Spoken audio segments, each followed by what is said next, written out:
Yn rôl ni o ran yr ysgol ydy gwneud y gwaith ymchwil. Felly, dyn ni'n gyfrifol fel ysgol arloesi i gario allan gwaith ymchwil. Yn amlwg, rhannu hynny gyda ysgolion eraill a cael nhw yn rhan o'r gwaith ymchwil. Mae'r cylch ymholi dyn ni'n gwneud ar hyn o bryd ar gwaith ymchwil yn selio ar y 4 diben. A bod y 4 diben ynghlwm i bob dim o fewn bywyd ysgol i ddweud y gwir. Ac o ran y cwricwlwm newydd, mae o yn sicr wedi agor drysau ni fel aelod o staff ac yn codi'n ymwybyddiaeth ni o be yn union sydd angen i ddarparu ar gyfer plant yn ein ysgolion ni. Mae o hefyd yn caniatáu ni fel ysgol i edrych ar beth sy'n arloesol, beth sy'n wahanol, ond yn bwysicach na hynny sicrhau bod pob un plentyn yn elw ar cwricwlwm newydd yma a bod nhw'n hapus ac yn iach ac yn blant hyderus. Ynglŷn â cynllunio, wrth ddod allan o coleg lle ydych chi'n cynllunio, mae rhaid chi baratoi cynlluniau o bob munud o'r wers i fynd o hynny i bron iawn rhyddid gyfan gwbl, mae o'n newid mawr mewn ffordd. Ac eto pan nes i gychwyn yma, oedd rhaid i ni addasu mewn ffordd wrth gychwyn yr ysgol yn yr arloesi yma, sut da ni'n mynd i gynllunio a sut da ni'n mynd i adeiladu ar hynny a sut mae bod yn ysgol arloesi. Felly be nathon ni oedd creu cynllun yn erbyn y 6 maes, ond bod eto beth sy'n sail i'r cwricwlwm ydy'r 4 diben a bod hynny'n weledol iddyn ni fel athrawon, y staff i gyd, plant, a bod o'n rhywbeth bod ni'n mynd yn ôl at fel bob tro a bod ni'n atgoffa'n hynny'n a'i dyna di sail y cwricwlwm yma. Mae gen ni gyfarfodydd bob nos Lun, felly hwnna di'n amser ni graffu'r lyfrau. Yn amlwg os mae'n 4 ni'n addysgu yma ar brif athrawes, felly mae'n haws mewn ffordd mewn ysgol bychan. Dyn ni'n dod at yn gilydd, dyn ni'n gweld yn gilydd gymaint, mae'n haws trafod, cydweithio, rhannu'r arfer dda o fewn yr ysgol ei hun a dod â hynny at ei gilydd i gryfhau'n gilydd. Dyn ni'n edrych ar y safonau dysgu proffesiynol.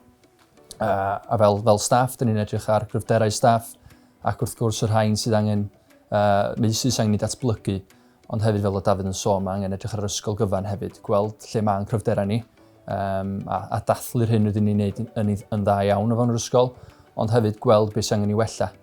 Dwi'n meddwl bod aelodau o staff bod yn ddirprwy yn bennaeth, yn athro, hyd yn oed cymorthydd dosbarth, bod nhw hefyd yn hapus o weld bod pob peth yn ganolog i'r plant. Ac o ran ni fel ysgol yn sicr, dyn ni wedi rhoi hynny'n gyntaf fel blaenoriaeth bod llais y dysgwr yn gryf yn yr ysgol yma.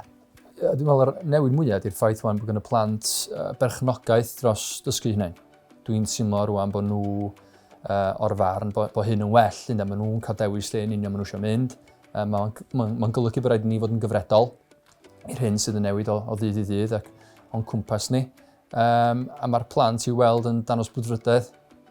Maen nhw'n ymroi i'w addysg, dwi'n teimlo. Ond yn bwysicach o hynny, maen nhw'n mwynhau.